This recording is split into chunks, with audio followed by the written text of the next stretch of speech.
Okay, people, we're at part two, so second session. Oh, I stopped doing my hands because it's really freaky. Okay,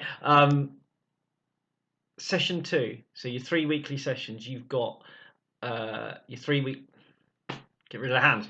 You've got a 3 weekly session again.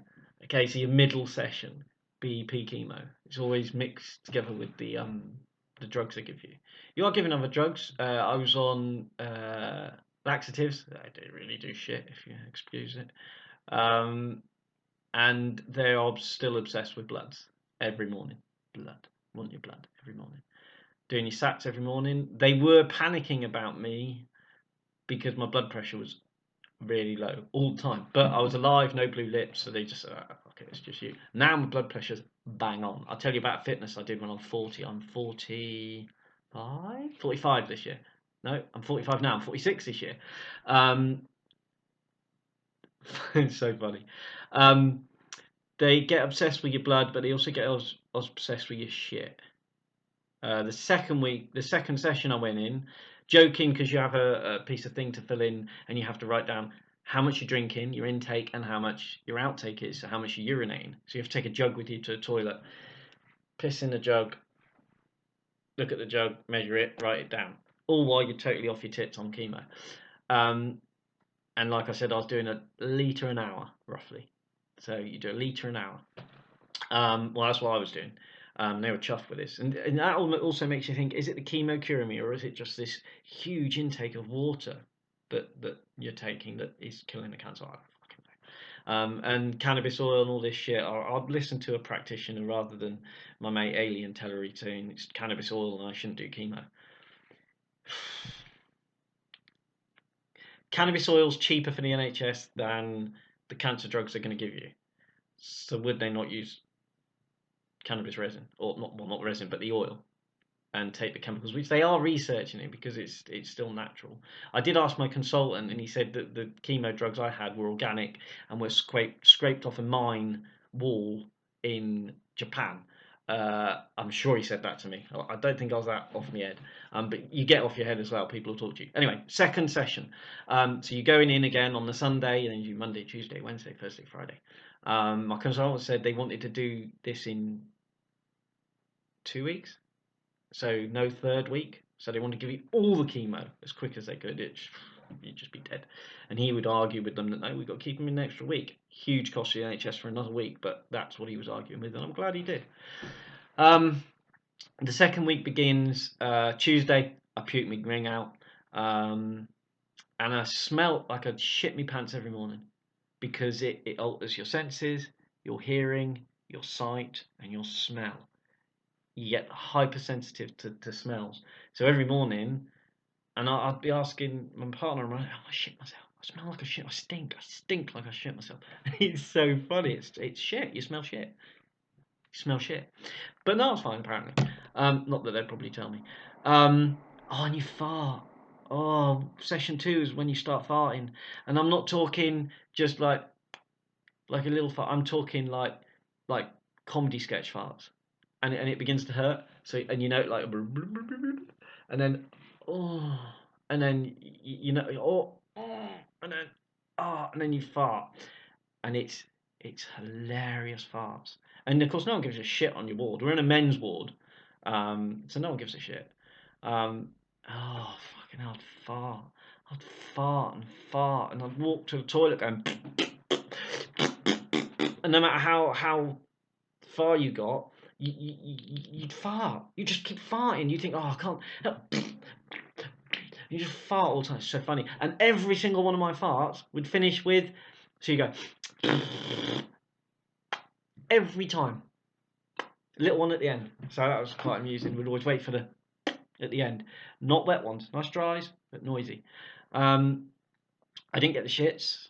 I got constipated, so that was my half. So every morning I'd have, when the medicine drug thing come around, I'd have laxatives, which kind of gave you a couple of pebbles.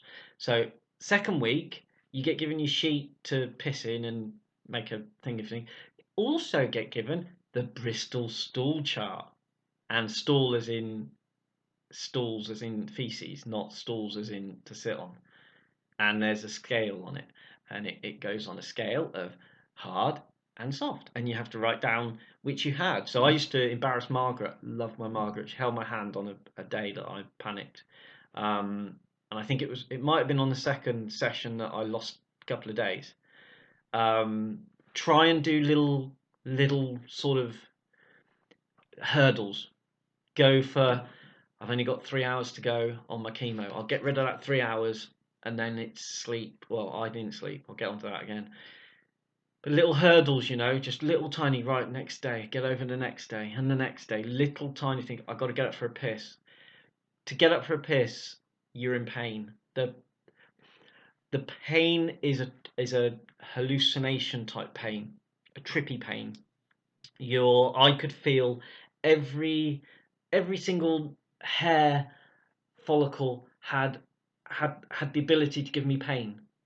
I could feel pain on every single hair in my arms and on my body.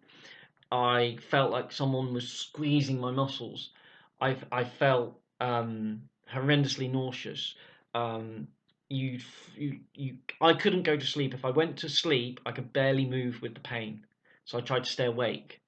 And I think it was at this stage I'd stay up all night watching DVDs on the computer, and not sleep because I'm sculling all this water all the time, so that makes you piss. So I'm always up going for a piss, and you forget your jug.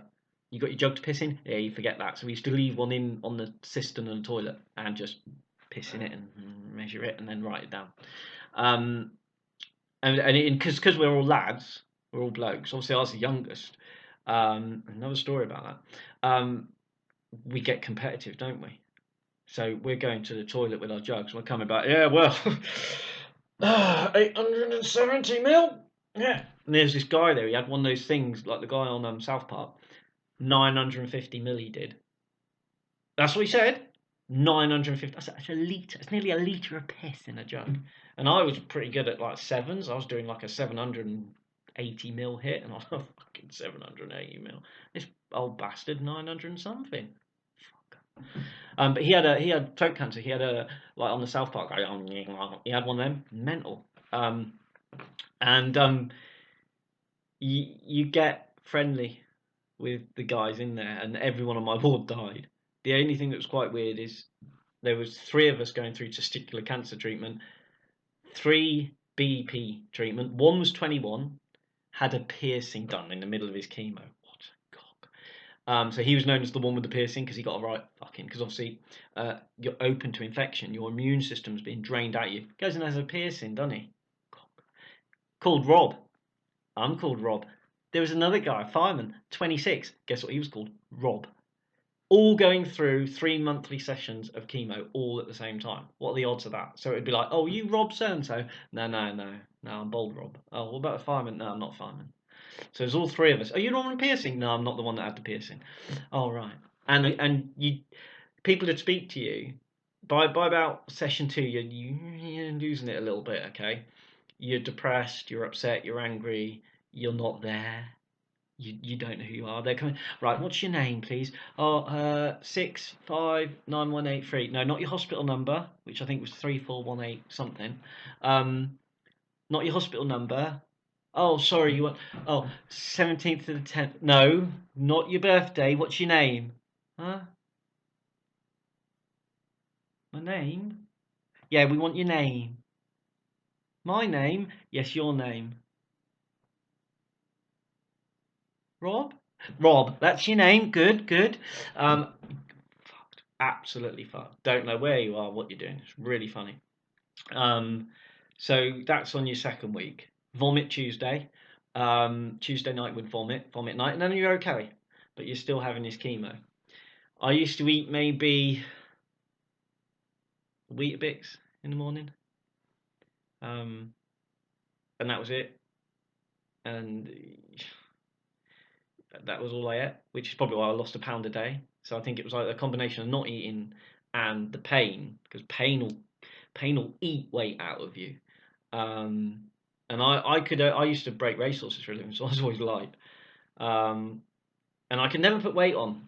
I was super fit and strong, but I was never bulky in that. I used to brush here when I walked from surfing all the time. This muscle would brush against myself when I walked, so I was pretty toned like, and I could never get bigger.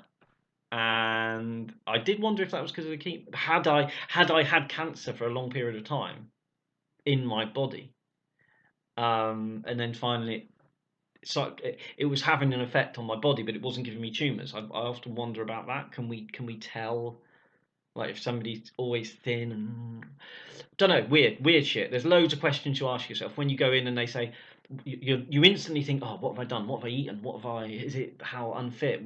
The environment I've worked in? Is it the things I've done to my body? Is that what caused me cancer? You're in the age group. Thanks, guys. I do wonder whether it was bouncing around in dumper trucks. I was driving big Cat 775s in quarries for 36 hours a week, and you're bouncing around on your balls all day long.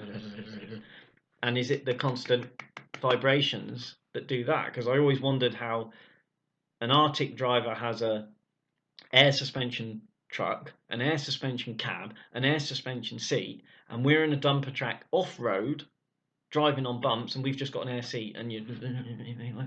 So, and we're doing 12-hour shifts, whereas a lorry driver's 8.5 hours. So, don't know. Is that why you got testicular cancer?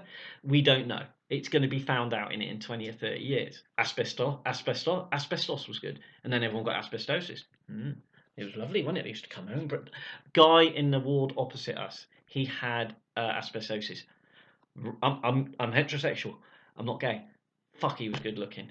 He could have been an actor. He was gorgeous. He was called Jack, and he worked on the tankers in the engine room. And of course, they would just pull the lagging off, all the asbestos. Oh, just pull it off to get to the pipes, and he was fucked.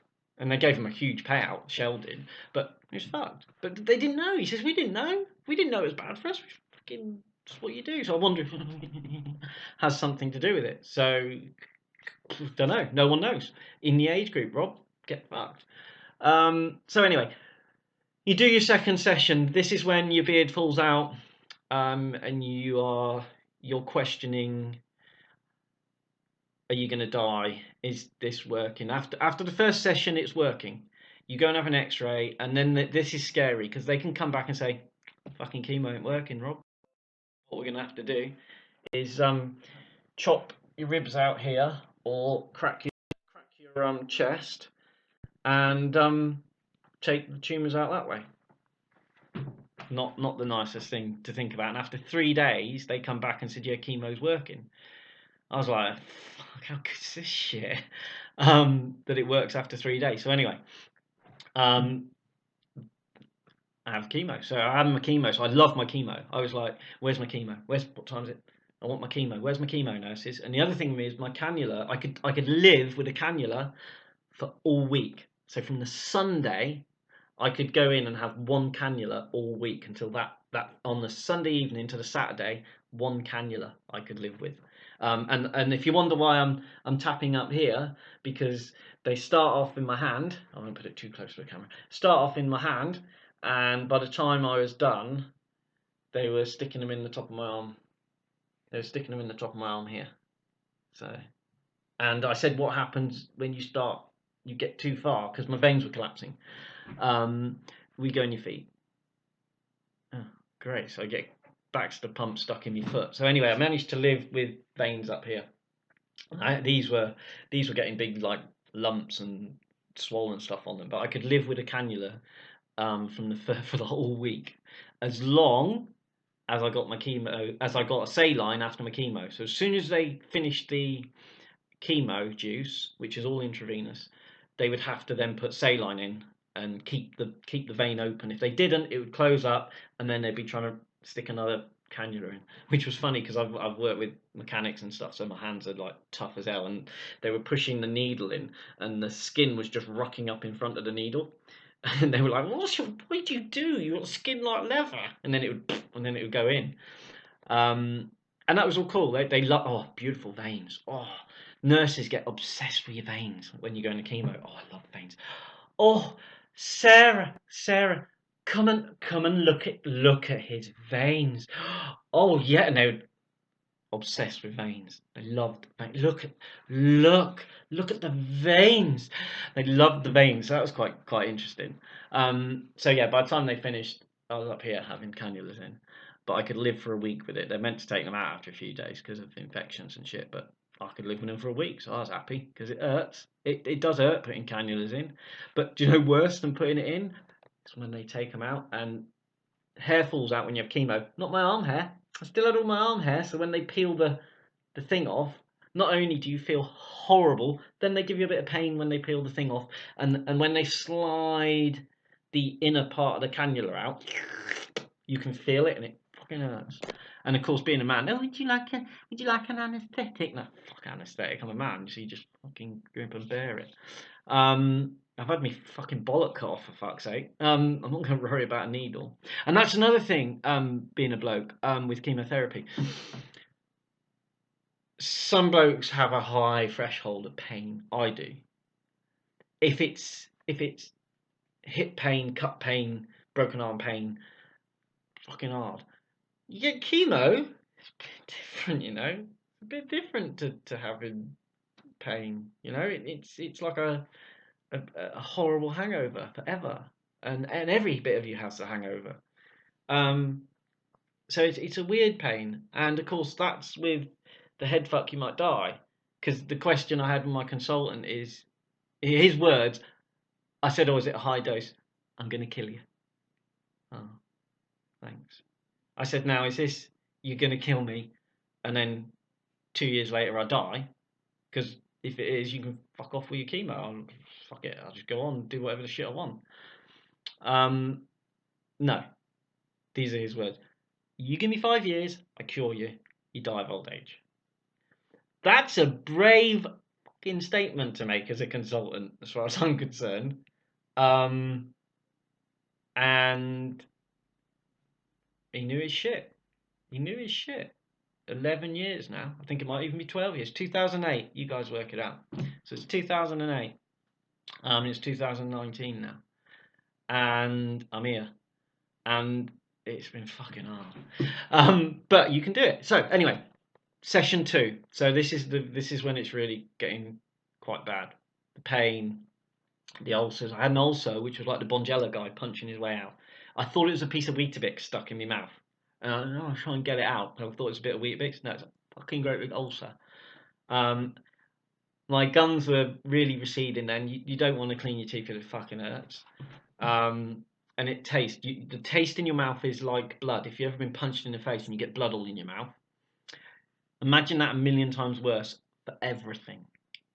Everything you have in your mouth just tastes like blood. It's like chewing on a rusty nail. So that's your taste. That's all you taste. And of course it hurts. Your tongue hurts. Your tongue goes furry. I have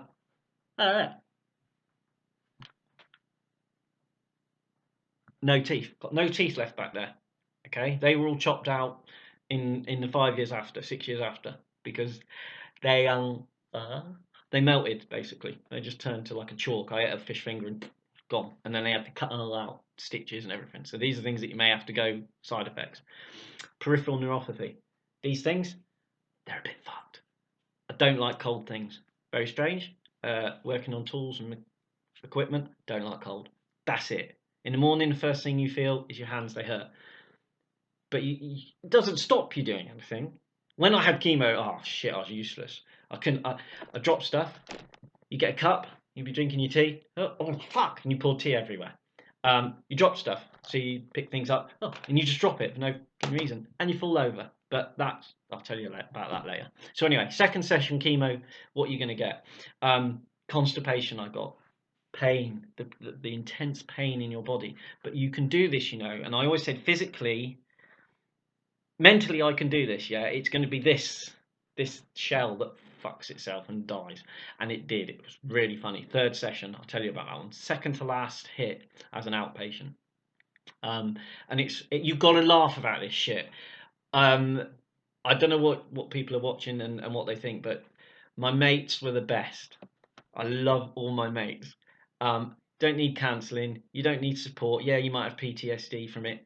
I don't need it. If you have your friends and your family, that's all you need. I think. I don't know. Am I fucked? I don't know. But I felt that, I had a couple of friends who'd come and sit on the end of the bed and just go, "Oh, Rob, oh God, it just shouldn't, Rob, no, no, oh God, it just shouldn't have happened to you. You're so healthy." Right, fuck off. And I think I said that. Fuck off. If you're going to sit there and fucking be miserable, fuck off. I don't want to see you. Because when I was in the hospital, it was a constant flow. There was people coming in all the time. My friends, I loved them. Some friends you don't, they're more like friendly acquaintances, and you love them, but you don't know how much they love you until you die. And then they're in there every couple of days. I was just passing and popped in, and they'll sit on your bed and just talk to you and talk shit. Oh, you're not fucking dead yet then? I wanted to hear shit like that. I don't need people to sit there and be miserable. Okay? I'm trying to fill myself with any positive thought, not fucking, oh, it's wrong, fuck off. Alright? Have your mates take your piss out of you. You've just had your bollock chopped off. Alright? It's a bollock, for fuck's sake. You don't need to. Any guys, you don't need to.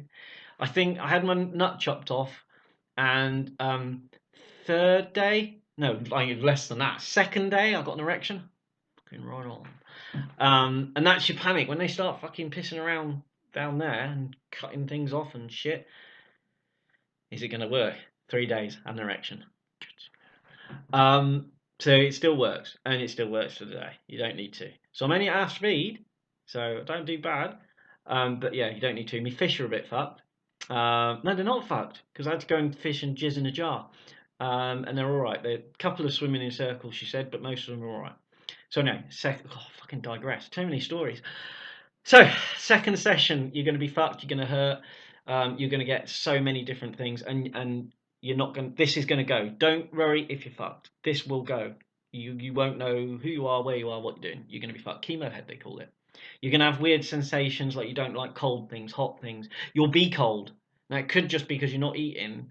And hospitals are fucking red hot. But I was freezing. I had a woolly hat on, my dressing gown, like that, and I'd sit there watching my DVDs and talking to people. Gloves, fucking middle of hospital, gloves and massive woolly socks on my feet. Okay, and I'm sitting there in the hospital like that with my black and gold Cornish hat on, fucking freezing.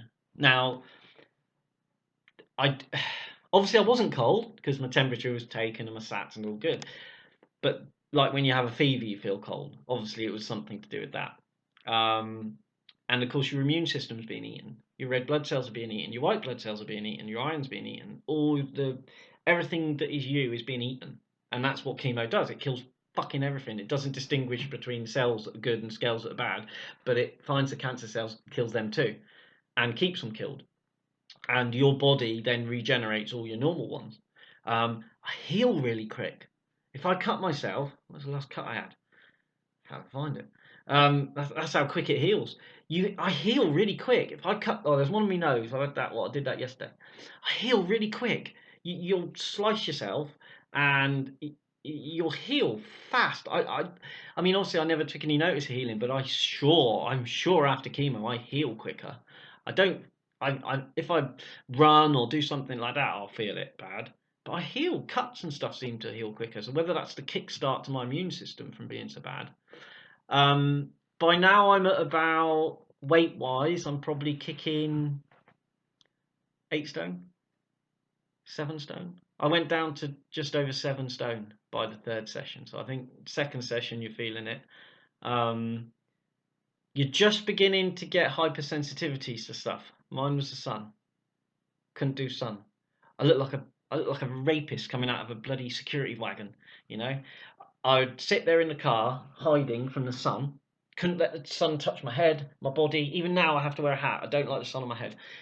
My skin, couldn't feel the sun. It'd be like you'd been in the sun for like hours and hours and hours. That sort of, and sunlight touched me, sunlight touched me. And I'd have to have a blanket wrapped round. They'd have to open the doors in the house. So they'd open all the doors ready for me. And then they'd go, okay, it's open. And I'd come out with a towel on my head. And, well, I was fucking running. Someone guiding me into the house. Fuck. The fuck is this shit? And it's saving you, and that's all I could think of. Yeah, it saves me, it saves me. I want my chemo. The nurses would laugh. I'm like, where's my fucking chemo? I meant to start my chemo at 9 o'clock. Well, I don't know. had one guy. Now I've never been. I don't. I've always brought up. I don't give a shit who you are. I don't give a shit. You could be black, white, Muslim, Hindu, Christian. I don't give a shit. And if there's one thing that opens your, if you have any sort of racism, bigoted attitude to anyone, which none of us should have, if you do, get a bit of cancer. Have nurses from every nationality. They're not there for the money. They don't go nursing for money. They go there because they like to help you and they like to help you. So bear that in mind. And I had an Iraqi Kurd come and he was like my consultant's little man, like he was learning. He was a consult. He was a qualified doctor in himself. He turned up one day, and I've got me saline in, and my chemo hadn't arrived. And of course, the faster you get the chemo in, the faster you get it out, and then you can go home after the 5 days, 6 days, 7 days. So where's my chemo? Where's fucking chemo? Give me my chemo. He turned up. Where's your chemo? Don't know. I've been waiting for it. Have your bloods gone? Yeah. So he disappears. Comes back. This is not good. This is not good. Right. I'm going to take your bloods down. Okay. So when they take your blood, they get your arm, don't they? And they stick a thingy around it, and then they go into your vein, and then they pour the blood out. Pour the blood out. They love your blood, right? This guy turns up, gets a rubber glove, ties a rubber glove around my arm, ties it in a knot, and I'm like, oh, fucking hell, really? No, none of the strap thing, no, just ties a rubber glove around my arm, right? And I'm like, oh, fuck. I never felt it. I never felt the needle. I never felt it. He put the needle in, he took me blood, and I'm watching, couldn't feel it. Everyone else, you feel it. It's not a scratch, fucking hurts. Right? They're sticking it in, taking your blood. I never felt it. Took the glove off, fucked off. My chemo arrived about 25 minutes later, or half an hour. Fuck time, you get fucked. I was telling you about my scary time with the time. I think it was my second. I was psyching myself up. Right, this is day so and so. This is the Tuesday. This is the Wednesday. Now I swore I was on a Friday and I was going home the next day, and that's exciting. And I wasn't. I still had 2 days to go. I'm not going to get emotional, but it was the most upsetting and demoralizing moment of that second week. Now, I would have bet everything that I had done those days. I hadn't. And then to be told I had to do another, well, it wasn't another, it was the same 5 day hit, but as far as I was concerned, I had another 2 days added on, was hard. And Margaret held my hand, only for a few minutes, and she held my hand. I don't know if I cried. Probably. May have had a little cry at that because that was pretty horrific. It's quite strange emotionally now. Yeah, that was pretty upsetting and a bit of a head fuck. So, well, I'll end this one now because my beautiful lady's ringing, and I'll do another video.